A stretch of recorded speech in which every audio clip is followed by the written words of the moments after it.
Hello दोस्तों, नमस्कार। मैं योगेश प्रजापत। और दोस्तों, सभी भाइयों का एक मेन डाउट है।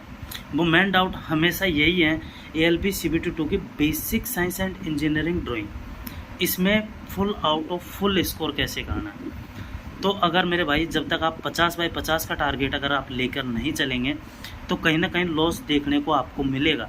और इसकी तैयारी और इसकी स्ट्रेटेजी इस वीडियो में बहुत ज़्यादा बेहतरीन आपके लिए होने वाली है। और मैं आपको इस वीडियो में काफ़ी अच्छी अच्छी चीज़ें बताने वाला हूँ। तो ये वीडियो आपके लिए काफ़ी ज़्यादा स्पेशल और काफ़ी ज़्यादा सफिशिएंट आपके लिए हो जाती है।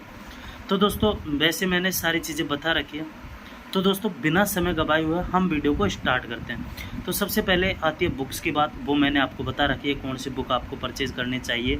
और अगर आपके पास ऑलरेडी बुक है तो कोई दिक्कत वाली बात नहीं है, आप उन्हीं बुकों से अपने अच्छे तरीके से प्रिपरेशन कर सकते हैं। फिर उसके बाद में आती है मॉक टेस्ट के बाद। तो मॉक टेस्ट की मेरे भाई आज भी सुन लीजिए, क्योंकि जब एग्ज़ाम आएगी फिर उसके बाद में आप कमेंट करेंगे कि यार योगेश भाई, ये गलती मैंने कर दी, ये गलती मैंने कर दी। तो वो जो गलती आप कर रहे हो वो गलती ना हो, इस वजह से ही मैं आपकी सही डायरेक्शन बदलने की कोशिश कर रहा हूँ अभी से ही। तो कहीं ना कहीं आप अच्छे तरीके से इन सारी चीज़ों को देखिए, इन पर एनालिसिस कीजिए, तो कहीं ना कहीं बेनिफिट आपको देखने को मिलेगा। उसके बाद में है मॉक टेस्ट, क्योंकि मॉक बहुत सभी भाई, सभी मतलब 95 स्टूडेंट हमेशा मॉक टेस्ट की गलती करते हैं। मॉक टेस्ट जैसे अभी क्या सोचेंगे कि बुक ले ली, पढ़ रहे हैं, बुक को अच्छे तरीके से पढ़ रहे हो, कोई दिक्कत नहीं है, पढ़ना भी चाहिए, क्योंकि जब तक आप नहीं पढ़ेंगे आपका स्कोर डेफिनेटली नहीं बढ़ेगा।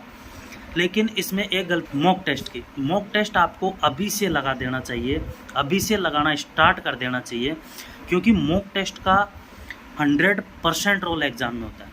तो इस वजह से मैं बोल रहा हूँ, मॉक टेस्ट अभी से स्टार्ट कर दीजिए। अगर आपने नहीं किया है तो आज से स्टार्ट कर दीजिए, क्योंकि मेरी एक बहुत अच्छी हैबिट थी मॉक टेस्ट पर डे लगाना। तो अगर आप मॉक टेस्ट नहीं लगा रहे हो तो मॉक टेस्ट आज से लगाना स्टार्ट कर दीजिए। अगर आप मॉक टेस्ट नहीं लगाओगे, 100% श्योर होके नहीं, लेकिन 95% श्योर होके बोल रहा हूँ, आपका सिलेक्शन कहीं ना कहीं कुछ ना कुछ नंबरों से, चुनिंदा नंबरों से रुक जाएगा। क्योंकि जिस चीज़ को, जैसे आप बुक पढ़ रहे हो तो बुक को मान रहा हूँ आप डेफिनेटली तैयार कर सकते हैं, लेकिन क्वेश्चन सॉल्व करना, उसकी जो स्किल है, उसकी जो प्रैक्टिस है, वो आपके पास बिल्कुल नहीं होगी। और वो आपके पास नहीं होगी तो कहीं ना कहीं पेपर में आप मात खा सकते हैं। मॉक टेस्ट लगाना बिल्कुल कंपलसरी है। आप मल्टीपल से लगा सकते हो, आप एक एप्लीकेशन से लगा सकते हो, आप किसी भी एप्लीकेशन से लगाओ, लेकिन मॉक टेस्ट पर डे लगाओ। मॉक टेस्ट पर डे लगाने से आपको एक तो पर डे आपको इन क्वेश्चनों को सामना करना पड़ेगा, इन क्वेश्चनों का सामना करना पड़ेगा। जैसे आप बेसिक साइंस के पर डे मॉक लगाओगे तो बेसिक साइंस के पर डे के आपको क्वेश्चंस देखने को मिलेंगे, पर डे के आप उन क्वेश्चनों को सॉल्व करेंगे। तो डेफिनेटली कहीं ना कहीं इससे आपकी स्किल इतनी बेहतरीन हो जाती है कि मेन एग्ज़ाम में आप बिल्कुल मात नहीं खा सकते। तो इस चीज़ को ज़रूर से ज़रूर ध्यान रखिए। लेकिन इसमें क्या, स्टूडेंटों की सोच ये होती है कि जब तक हम बुक नहीं पढ़ेंगे तब तक हमारा मॉक टेस्ट में स्कोर बिल्कुल नहीं बढ़ेगा। तो मेरे भाई, मान रहा हूँ मैं, आप बुक पढ़ रहे हो, आपने फर्स्ट मॉक दिया, आपको एक भी नंबर नहीं आया, आपके 50 में से माइनस में आ गया, ठीक है, नंबर आपका एक नंबर माइनस में आ गया, तो कम से कम आपको ये तो पता चलेगा ना कि कौन से टॉपिक से, कौन से चैप्टर से क्वेश्चंस आ रहे हैं और मेरे से नहीं बन पा रहे। आपने आप जैसे फर्स्ट चैप्टर पढ़ेंगे यूनिट मेजरमेंट, ठीक है। अब यूनिट मेजरमेंट का कहीं ना कहीं आपको 2 क्वेश्चंस देखने को मिले, तो 2 क्वेश्चन आपने देखे, फिर उसके बाद में ये पता लगाया, और अच्छा यार, ये क्वेश्चंस तो हमने मॉक टेस्ट में देखा था, गलत हो गए। फिर आप उस टॉपिक को, उस जो चैप्टर है यूनिट एंड मेजरमेंट है, उसको अच्छे से पढ़ेंगे, क्योंकि ऑलरेडी पहले आपका क्वेश्चंस गलत हो चुका है। तो गलत हो चुका है तो आप उसको और अच्छे ध्यान से पढ़ेंगे, तो उस चीज़ का बेनिफिट आपको फिर आगे जाके मिलेगा। अगला मॉक टेस्ट आप जैसे देंगे तो यूनिट एंड मेजरमेंट के जैसे 2 क्वेश्चंस देखने को मिल रहे हैं, तो कहीं ना कहीं एक 100% आप बना लेंगे, तो बड़ा आपका एक नंबर। फिर उसके बाद में जैसे आपने क्या नाम से सेकंड टाइम आपका एक क्वेश्चन गलत हुआ, फिर उसके बाद में दोबारा आप उस चीज़ का रिवाइज करेंगे, फिर आपके डेफिनेटली आपके 2 में से 2 यूनिट एंड मेजरमेंट के 100% आ जाएंगे। फिर उसके बाद में अगले चैप्टर पे आप जाएंगे, अगले चैप्टर को आप पढ़ेंगे, उसका ऑलरेडी मॉक में पहले गलत हो चुका है, तो फिर आप उस चैप्टर को और डीपली पढ़ेंगे और अच्छे से पढ़ने की कोशिश करेंगे।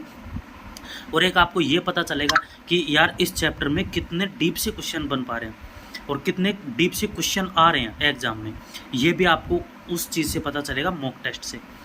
तो मेरे भाई, मॉक टेस्ट को अगर आप जब तक नहीं देंगे कुछ नहीं है मेरे भाई, कहीं ना कहीं आपकी तैयारी इतनी इम्प्रूव नहीं हो पाएगी मेरे हिसाब से।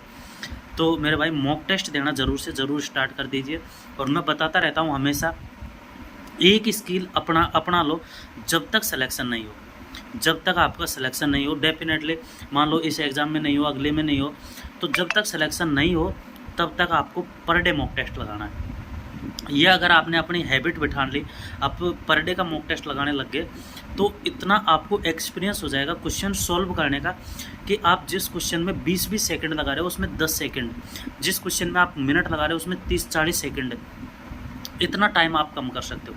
और जब इतना टाइम आप कम कर रहे हो तो कहीं ना कहीं ऐसे लेंथी क्वेश्चन उनमें आप ज़्यादा से ज़्यादा टाइम दे पाओगे। तो इस वजह से मॉक टेस्ट देना कंपलसरी है। मॉक टेस्ट आप दीजिए और रेगुलर दीजिए, तभी आप basic science and engineering drawing में 50 आउट ऑफ 50 स्कोर ला सकते हो। और ये चीज़ बेसिक साइंस एंड इंजीनियरिंग के लिए ही साबित नहीं होती, या आपकी मैथ के लिए, या आपके रीजनिंग के लिए, या आपके ट्रेड के लिए, सारी चीज़ों के लिए साबित होती है। अगर आप अदरवाइज़ किसी भी एग्ज़ाम की आप तैयारी कर रहे हैं तो ये उसके लिए भी साबित होगी, क्योंकि मॉक टेस्ट देने से आप रोज़ाना उन क्वेश्चनों को सॉल्व करने की, मतलब एक पेपर जैसा, जैसे आप एग्ज़ाम देंगे तो एग्ज़ाम जैसा माहौल फील करने के लिए, एग्ज़ाम जैसा माहौल में आप मॉक टेस्ट लगा रहे हो, तो उस चीज़ का बेनिफिट आपको एग्ज़ाम में ज़रूर देखने को मिलता है। एग्ज़ाम में अगर आप 70 नंबर ला रहे हो और पर डे का आप मॉक टेस्ट लगा रहे हो, तो कहीं ना कहीं आप उस एग्ज़ाम में 70 से प्लस स्कोर लाने की क्षमता रखोगे। कहीं क्योंकि आप जैसे पर डे का मॉक टेस्ट लगाते हो तो उससे आपकी स्किल इतनी मजबूत हो जाती है कि आप जैसे क्वेश्चन सॉल्व कर रहे हो उसका आंसर कुछ ऐसे होने वाला है। कुछ क्वेश्चंस होते हैं जो मतलब डिफ़िकल्ट होते हैं, लेकिन मैथ के क्वेश्चन होते हैं उन्हें इकाई अंक से निकालना पॉसिबल होता है। तो ये आपकी प्रैक्टिस के ऊपर डिपेंड करता है। बुक से प्रैक्टिस कर रहे हैं, बुक से आप एक क्वेश्चन को जैसे आपने पढ़ा, फिर उसके बाद में डेफिनेटली वो हमारे माइंड में सेट हो जाता है वो क्वेश्चन।